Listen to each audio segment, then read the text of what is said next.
മുസ്ലിം ലീഗിൻ്റെ ഈ യുവ എം എൽ എ, ആദ്യ വനിതാ എം എൽ എ എന്ന് പറയണം, ഫാത്തിമ തഹ്ലിയ. ആദ്യ വനിതാ എം എൽ എ ആണോ? അതെ അതെ. മുസ്ലിം ലീഗിന്റെ നേരത്തെ ഒരിക്കലും എം എൽ എ പലരും മത്സരിച്ചിട്ടുണ്ടെങ്കിലും ജയിച്ചിട്ടില്ല. ഒരു വൻ മതിലിനെ വീഴ്ത്തിയാണ് വന്നത് അല്ലേ, ടി രാമകൃഷ്ണനെ, LDF കൺവീനർ തന്നെ വീഴ്ത്തി വന്ന ആളാണ് പേരാൻ പറയുന്നത്. അപ്പോൾ അതിനെ സംബന്ധിച്ച് നോക്കുമ്പോൾ ഇപ്പോൾ ഒരു വലിയ വിവാദം വന്നിരിക്കുന്നത് അവർ നിലവിളക്ക് കൊളുത്തി എന്നുള്ളതാണ്. അവർ ചടങ്ങിൽ പങ്കെടുക്കാൻ, ഒരു സ്വകാര്യ ചടങ്ങിൽ പങ്കെടുക്കാനെത്തി അവർ നിലവിളക്ക് കൊളുത്തിയാണ് ഉദ്ഘാടനം ചെയ്തത്. അപ്പോൾ ഈ നിലവിളക്ക് കൊളുത്തിയതിനെതിരെ വലിയ പ്രക്ഷോഭമല്ല, ഒരു പ്രചരണം സോഷ്യൽ മീഡിയയിലൂടെ അല്ലാതെ എല്ലാം സമസ്ത എന്ന സംഘടന മുന്നോട്ട് വെച്ചിരിക്കുന്നു. ചില ഇസ്ലാമിക പ്രസ്ഥാനങ്ങളൊക്കെ തന്നെ ഇക്കാര്യത്തിൽ വിയോജിപ്പ്. നിലവിളക്ക് എന്നുള്ളത് അനിസ്ലാമികമാണ്, അതുകൊണ്ട് അത് കൊളുത്താൻ പാടില്ല എന്നുള്ളതാണ് ഇവരുടെ ഒരു എന്താ അവരുടെ ഒരു താക്കീത്. അതാണ്. അല്ല, അവരുടെ വിശ്വാസം നല്ലതാണ്. ഇപ്പോൾ അവരുടെ വീട്ടിലാരെങ്കിലും സ്വകാര്യ ചടങ്ങുകളിൽ അവരുടെ വിശ്വാസം അവർക്ക് സംരക്ഷിക്കാം. പക്ഷേ ഒരു പൊതുപ്രവർത്തകൻ, ഒരു എം എൽ എ ആണ്, ഒരു പൊതു ചടങ്ങിന് എത്തുമ്പോൾ അവിടുത്തെ സാമാന്യ മര്യാദ നമ്മളെല്ലാം അംഗീകരിക്കുക എന്നുള്ളത് അതൊരു സാധാരണ കാര്യമല്ലേ. അത് മാത്രമല്ല, ഈ എം എൽ എ വന്ന് ഇത് കൊളുത്തുമ്പോൾ ഈ എം എൽ എ ആയിട്ടുള്ള ഫാത്തിമ തഹ്ലിയയ്ക്ക് അവിടുത്തെ മുസ്ലിം സമുദായത്തിൻ്റെ വോട്ട് മാത്രമാണോ ലഭിച്ചിട്ടുണ്ടാവുക? വളരെ പ്രസക്തമായ ഒരു കാര്യമാണ്. കാരണം പേരാമ്പ്ര എന്ന് പറയുന്ന മണ്ഡലം അവിടെ ഒരുപാട് മുസ്ലിം ഭൂരിപക്ഷമുള്ള സ്ഥലമല്ല എന്നാണ് ഞാൻ മനസ്സിലാക്കുന്നത്. അപ്പോൾ എല്ലാ സമുദായത്തിൽപ്പെട്ട ആൾക്കാരുടെയും എടുത്ത് ഒരു ജനപ്രതിനിധി എന്ന് പറയുമ്പോൾ ജനങ്ങളുടെ പ്രതിനിധിയാണ്, അല്ലെങ്കിൽ സമുദായത്തിൻ്റെ പ്രതിനിധിയല്ല. നമ്മളെ ഏറ്റവും കൂടുതൽ ചിരിപ്പിച്ച ഒരു സീനാണ് സുരേഷ് ഗോപി ഒരു പള്ളിയിൽ പോയി നോമ്പ് തുറക്കും.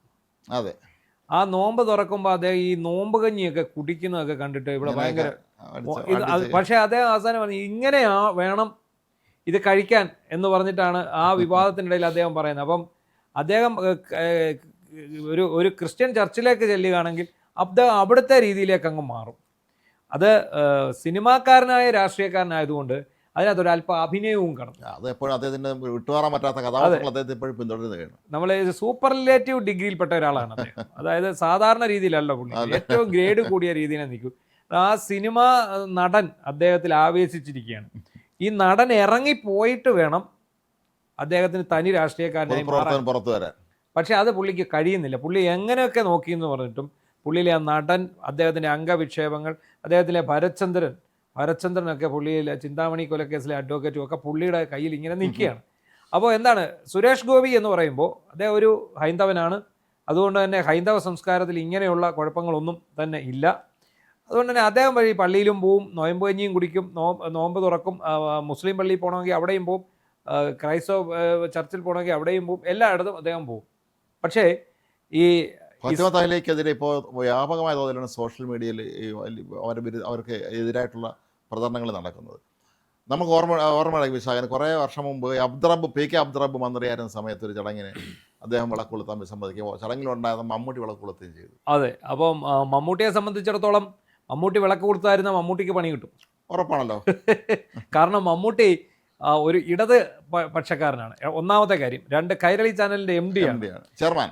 അതിലൊക്കെ ഉപരി മമ്മൂട്ടി ഒരു സിനിമാ നടനാണ്. മമ്മൂട്ടിയുടെ സിനിമ കാണുന്നത് മുസ്ലിംസ് മാത്രമല്ല, ഈ നാട്ടിലുള്ള എല്ലാ മതവിഭാഗങ്ങളും കാണുന്നുണ്ട്. അതിനിടയ്ക്ക് അദ്ദേഹം ഒരു പൊതുവേദിയിൽ നിന്ന് വിളക്ക് കത്തിക്കാൻ കൊടുക്കുമ്പോൾ അത് കത്തിച്ചില്ലെങ്കിൽ പിറ്റേന്ന് തൊട്ട് പുള്ളിക്കെതിരെ അദ്ദേഹത്തിന് വേറെ ഒരു സിനിമയുടെ വേറെ പരിമിതിയുണ്ട്. അദ്ദേഹം ഒരു കഥാപാത്രത്തെ അവതരിപ്പിക്കുമ്പോഴേ, ഇപ്പം രാഘവൻ നാരായിട്ട് അഭിനയിച്ചു നമ്മുടെ കൊച്ചിൻ സംവിധാനം ചെയ്ത ആ സിനിമയിൽ. രാഘവൻ നായർ വൈകിട്ട് നേരത്തെ വിളക്ക് കത്തിക്കുന്ന സീൻ ഉണ്ടെങ്കിൽ സിനിമയിൽ ഞാൻ വിളക്ക് കത്തിക്കില്ലെന്ന് പറയാൻ പറ്റും. പിന്നെ കൈലി കൊടുക്കുന്ന ഇടത്തോട്ടല്ല വലത്തോട്ടാണ്, അതും ചെയ്യണം. അപ്പോൾ അവരുടെയൊക്കെ ഡ്രസ്സിൻ്റെ രീതി, അവരുടെ ആചാരം അത് അനിസ്ലാമികമാണെന്ന് പറഞ്ഞാൽ ഒരു കലാകാരനുള്ള സ്വാതന്ത്ര്യം അനുവദിക്കാമെങ്കിൽ ഒരു പൊതുപ്രവർത്തകർക്ക് തീർച്ചയായിട്ടും ആ സമ്പ്രദായം അനുവദിക്കണം. അതെ, ഒരു പൊതു രംഗത്തുള്ള ഒരാളാണ്. അവർക്കിതൊന്നും അവരെ പേഴ്സണലി അത് ബാധിക്കുന്ന ഒരു കാര്യമേ അല്ല, ഒരു പൊതു കാര്യമാണത്. ഈ രാഷ്ട്രീയത്തിന് വേണ്ടി മുസ്ലിം മതാചാരപ്രകാരമുള്ള ചടങ്ങുകൾ അല്ലെങ്കിൽ അനിസ്ലാമികമായിട്ടുള്ള ചടങ്ങുകളിൽ പങ്കെടുക്കരുത് എന്നാണ് ഈ സംസ്ഥയുടെ ഒരു ആവശ്യം. അല്ല, അതൊക്കെ കുറച്ച് കടന്ന കൈയാണ്. അങ്ങനെയൊന്നും ഒരിക്കലും പറയാൻ പറ്റില്ല ഒരു പൊതുപ്രവർത്തകരുടെ അടുത്തത്. നിങ്ങൾ അങ്ങനെ ചെയ്ത് ഇങ്ങനെ ചെയ്തെന്ന് പറയാൻ പറ്റില്ല. മുമ്പൊരിക്കൽ ഇതുപോലെ ഏതോ ചടങ്ങിന് വന്ന ഈ മുസ്ലിം നേതാവ് വിളക്ക് കത്തിച്ചപ്പോൾ ഇതിൽ വിവാദം ഉണ്ടായിരുന്നു, അതാണ് ഞാൻ മറന്നുപോയി. പക്ഷേ ഇടതുപക്ഷത്തുള്ള ഒരു മുസ്ലിം നേതാവ് വിളക്ക് കത്തിച്ചാൽ ഈ വിഷയമില്ലല്ലോ. ഇത് വലതുപക്ഷത്തുള്ള ഒരാൾ കത്തിക്കുമ്പോഴല്ലേ ഉള്ളൂ. അത്രേ ഉള്ളൂ. ഇപ്പം നമ്മൾ ഓർക്കുന്നുണ്ടോ, ചെർക്കള അബ്ദുള്ള തദ്ദേശ സ്വയംഭരണ മന്ത്രി, അത് 2001 എന്നാണ് എൻ്റെ ഓർമ്മ, ആന്റണി മന്ത്രിസഭ. അപ്പോൾ അന്ന് അദ്ദേഹം ഇതുപോലെ വിളക്ക് കത്തിച്ചു എന്ന് പറഞ്ഞാൽ അന്ന് വലിയ വിവാദം ഉണ്ടായിരുന്നു. ചെർക്കള അബ്ദുള്ള വിളക്ക് കത്തിച്ചു എന്ന് പറഞ്ഞിട്ട് വിവാദം. അപ്പോൾ എന്താണെങ്കിലും ശരി, ഫാത്തിമ തഹ്ലിയ എന്ന് പറയുന്ന യുവ MLA, ആ യുവ MLA ഇസ്ലാം അനുശാസിക്കുന്ന കാര്യങ്ങളൊക്കെ തന്നെ ചെയ്യുന്നുണ്ട്. പക്ഷേ ഒരു പൊതുപ്രവർത്തകയായിട്ട് രംഗത്തിറങ്ങുമ്പോൾ, ഒരു ജനപ്രതിനിധിയാകുമ്പോൾ ആ ജനപ്രതിനിധി ഈ ജാതി മത വ്യത്യാസങ്ങൾക്കൊക്കെ അപ്പുറം നിന്നുകൊണ്ട് നമ്മുടെ ഭരണഘടന അനുശാസിക്കുന്ന രീതിയിലുള്ള പ്രവർത്തനങ്ങൾ ചെയ്യാൻ അല്ല, അങ്ങനെ ആയിരിക്കണമല്ലോ, അങ്ങനെ ആയിരിക്കണം. എനിക്ക് എൻ്റെ മതവിശ്വാസം ഉണ്ടെന്ന് പറഞ്ഞുകൊണ്ട് ഞാനൊരു പൊതു രംഗത്ത് നിൽക്കുന്ന ആളാണെങ്കിൽ അത് പരസ്യമായിട്ട് കാണിക്കാൻ പാടില്ല. അത് നമ്മൾ പൊതു ചടങ്ങിന് എത്തുമ്പോൾ ആ ചടങ്ങിൽ നടക്കുന്ന എന്തൊക്കെ കാര്യങ്ങളുണ്ട് നമ്മൾ അനുസരിക്കാൻ ബാധ്യസ്ഥരാണ്. അത് ചടങ്ങിന് പോകാതിരിക്കുക, അല്ലെങ്കിൽ ചോദിക്കണം നിങ്ങൾ വിളക്ക് കൊടുത്ത് പരിപാടി ഉണ്ടോ, ഞാൻ വരില്ല എന്ന് പറഞ്ഞാൽ മതി. അത് ഞാനാണ് ഏറ്റവും എളുപ്പം. അപ്പോൾ നമ്മൾ ഈ ഇഫ്താർ വിരുന്ന് സംഘടിപ്പിക്കും, അത് പിന്നെ അങ്ങനെ ഉണ്ടെങ്കിൽ അത് മറ്റു മതസ്ഥർ ഈ പരിപാടിക്ക് വരരുത്, അല്ലേ? അങ്ങനെയാണ്. ഇപ്പം നമുക്കറിയാം, ഹൈന്ദവ ക്ഷേത്രങ്ങളിൽ, ചില ക്ഷേത്രങ്ങളിൽ കൃത്യമായിട്ട് അവിടെ എഴുതി വെച്ചിട്ടുണ്ട് അഹിന്ദുക്കൾക്ക് പ്രവേശനമില്ല.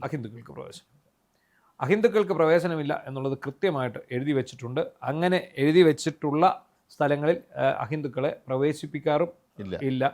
പിന്നെ ഇത് അഹിന്ദുവാണോ ഒറിജിനൽ ഹിന്ദുവാണോ എന്ന് അവിടെ ആരും നോക്കാനും ആളില്ല. മമ്മൂട്ടിയാണ് ഈ ബോർഡ് വെച്ച് അമ്പലത്തിൽ പോകുകയാണെങ്കിൽ ആളൊക്കെ മനസ്സിലാവും. അജ്ഞാതനായ ഒരാളാണെങ്കിൽ ആരും മനസ്സിലാക്കാനും പോകുന്നില്ല. അല്ല, അതുകൊണ്ടാണല്ലോ യേശുദാസിന് ഗുരുവായൂർ അമ്പലത്തിൽ കയറാൻ പറ്റാതായിരിക്കും. അത് യേശുദാസ് ആയതുകൊണ്ട്, അത് അറിയപ്പെടുന്ന യേശുദാസ് ആയതുകൊണ്ട്. അതെ, അജ്ഞാതനായ യേശുദാസ് രംഗത്തിനോട് കയറാമായിരുന്നു. നാളെ തലയും താടിയും മുടിയും വടിച്ച് മീശയൊക്കെ വടിച്ച് യേശുദാസ് ഒന്ന് കയറിപ്പോയാലും ഇവരാരും അറിയാൻ പോകുന്നില്ല. ഇപ്പം എനിക്കറിയാം, നമ്മുടെയൊക്കെ കൂട്ടത്തിലൊക്കെ ഉള്ള എത്രയോ ആൾക്കാരുണ്ട്.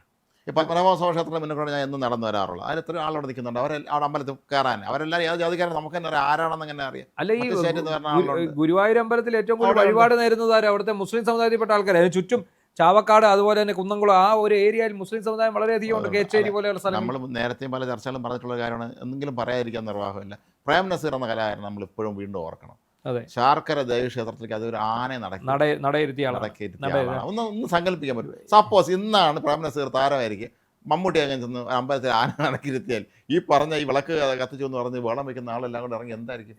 ഞങ്ങളുടെ നാട്ടിലുണ്ട് ഇതുപോലെ മലയാളപ്പുഴ ദേവീക്ഷേത്രം. അവിടുത്തെ ഒരു പ്രധാനപ്പെട്ട വഴിപാടാണ് ഈ കോഴിയെ പറത്തുക. അതായത് ഈ കോഴി പറത്തുക എന്ന് പറയുന്നത് മൾട്ടിപർപ്പസ് ആണ്. അത് ഏതിനും, ഇപ്പം ശത്രു നിഗ്രഹത്തിന് ഉപയോഗിക്കാം, നമ്മുടെ വീട്ടിൽ മോഷണം നടത്തിനെ കണ്ടുപിടിക്കാൻ ഉപയോഗിക്കാം, നമ്മുടെ വീട്ടിലുള്ള സാധനം ആരും മോഷ്ടിച്ചുകൊണ്ട് പോയി ഉപയോഗിക്കാം, നമ്മൾ ഒരുത്തനെ തകർക്കണമെന്നുണ്ടെങ്കിൽ അതിനു വേണ്ടി ഉപയോഗിക്കാം, അങ്ങനെയൊക്കെയുള്ള. അപ്പോൾ ഞാൻ അവിടെ ശ്രദ്ധിച്ചിട്ടുള്ളത്, അവിടെ ഈ മുസ്ലിം വനിതകൾ തലയിൽ തട്ടമൊക്കെ ഇട്ട് വന്ന് നിന്ന് ഈ ചടങ്ങിനകത്ത് പങ്കെടുക്കുന്നുണ്ട്. ഇതിലൊന്നും ഒരു പ്രശ്നമില്ല. പലപ്പോഴും നമ്മൾ പറഞ്ഞിട്ടുള്ള കാര്യങ്ങൾ ഒന്നുകൂടെ ആവർത്തന രസം ക്ഷമിക്കുക. ശ്രീനാരായണ ഗുരുദേവൻ്റെ വളരെ അടുത്ത ഒരു സുഹൃത്തായിരുന്ന ഒരു മുസ്ലിയാറുണ്ടായിരുന്നു വർക്കലയിൽ. അദ്ദേഹത്തെ കാണാൻ വേണ്ടി ഇങ്ങനെ വരുമായിരുന്നു. വരികയും അവർ ഒരുപാട് സംസാരിക്കുക ചെയ്യുമായിരുന്നു. അപ്പോൾ പിന്നെ അദ്ദേഹത്തിന് പ്രായാധിക്യത്തിൻ്റെ ഒരു പ്രശ്നമൊക്കെ വന്നപ്പോൾ അദ്ദേഹം വരവ് കുറഞ്ഞു തുടങ്ങി. അപ്പോൾ ഗുരുദേവൻ അദ്ദേഹത്തെ അങ്ങോട്ട് ചെന്ന് കണ്ടിട്ട് പറഞ്ഞു, മുസ്ലിംകാർ എന്താണ് അങ്ങോട്ട് വരാത്തത്, ആരോഗ്യ പ്രശ്നമാണെങ്കിൽ ഒരു കാര്യം ചെയ്യും, എൻ്റെ ഒപ്പം നില്ലെന്ന് പറഞ്ഞു. അവിടെ അവിടെ നിങ്ങൾക്ക് അവിടെ പ്രാർത്ഥിക്കുക, നിങ്ങൾക്ക് ഒരു കുഴപ്പമില്ല, നിങ്ങൾക്ക് അവിടെ നിൽക്കാമെന്ന് പറഞ്ഞു. അപ്പോൾ അങ്ങനെയുള്ള മഹത്തുക്കൾ ജീവിച്ചിരുന്ന നമ്മുടെ ഈ ഒരു നാട്ടിൽ മാത്രമല്ല, എരുമേലിയിൽ എന്തൊരു മതസൗഹാർദ്ദമാണ് എരുമേലിയിലുള്ളത്. അതാണ്. പിന്നെ എരുമേലിയും ശബരിമലയും എന്തിനേറെ പറയുന്നു. ഒരുപക്ഷെ തിരുവനന്തപുരത്തിന് അപ്പുറമുള്ള ആൾക്ക് ഇത് ഈ കാണുന്നവർക്ക് ഇത് അറിയാമെന്ന് അറിയില്ല. തിരുവനന്തപുരം നഗരത്തിലെ പാളയം എന്ന് പറയുന്ന ജംഗ്ഷനിൽ അവിടുത്തെ ഗണപതി അമ്പലത്തിനും മുസ്ലിം പള്ളിക്കും ഒരു മതിലാണ്. ഒരുപക്ഷെ കേരളത്തിൽ എവിടെയെങ്കിലും ഇങ്ങനെ രണ്ട് ആരാധനകൾ അടുത്തടുത്ത് കാണുമോ എന്ന് സംശയിക്കേണ്ടിരിക്കുന്നു സ്വാഭാവികമായിട്ട്. തൊട്ടിപ്പുറത്ത് ക്രിസ്ത്യൻ പള്ളിയുണ്ട്. ശരിക്കും പറഞ്ഞാൽ വളരെ പ്രധാനപ്പെട്ട 3 മതങ്ങളുടെയും ഓരോ ആരാധനാലയങ്ങൾ ഒരുമിച്ചുള്ള സ്ഥലമാണ് തിരുവനന്തപുരം പാളയം. ഇതിപ്പം ഒരു സ്വകാര്യ ചടങ്ങിലാണ് ഫാത്തിമ തഹ്ലിയ ഇത് പങ്കെടുത്ത് വിളക്ക് കൊളുത്തി. അപ്പോൾ ഈ സമസ്തയുടെ മുഷാവറ യോഗത്തിലാണ് ഈ നിലവിളക്ക് വിവാദം ചർച്ചയായിട്ടുള്ളത്. പേരാമ്പ്ര മണ്ഡലത്തിലെ റെസ്റ്റോറൻറ്റ് ഉദ്ഘാടനം ചെയ്യായിരുന്നു ഈ നമ്മുടെ യുവ MLA. ഇതൊന്നും നമ്മുടെ നാട്ടിൽ ഇതൊന്നും ഇത് എന്താണെന്നല്ലോ, നമ്മൾ സമയം ചെല്ലും തോറും അല്ലെങ്കിൽ നമ്മൾ ലോകം പുരോഗമിക്കും തോറും നമ്മൾ കൂടുതൽ ഇത്തരം ആചാരങ്ങളിൽ നമ്മൾ അതീവ താല്പര്യം കാണിക്കുകയും അതിൽ ഒരുപാട് വിലക്കുകൾ ഏർപ്പെടുത്തുകയും ചെയ്യുന്നവർ വളരെ ഭീകരമായ അവസ്ഥയിലേക്ക് നമ്മൾ പോയിക്കൊണ്ടിരിക്കും. ഈ നിലവിളക്ക് കൊളുത്തുന്ന ഒരു സ്വകാര്യ റെസ്റ്റോറൻറ്റിൻ്റെ ആണെങ്കിൽ ഒരു ചടങ്ങിൻ്റെ ഒരു ഭാഗം എന്നുള്ള ഒരു ഇതിനകത്ത് അനിസ്ലാമികമായിട്ട് ഒന്നുമില്ലെന്ന് ഒരു വിഭാഗം വാദിക്കുന്നുണ്ട്. അപ്പോൾ ഫാത്തിമ തഹ്ലിയെ വിമർശിച്ചിരിക്കുന്ന പ്രധാനപ്പെട്ട നേതാക്കൾ, അതായത് പ്രമുഖ ഇസ്ലാമിക പണ്ഡിതൻ ഹുസൈൻ സലഫി, വിസ്ഡം ഇസ്ലാമിക് ഓർഗനൈസേഷൻ സംസ്ഥാന ജനറൽ സെക്രട്ടറി TK അഷ്റഫ്.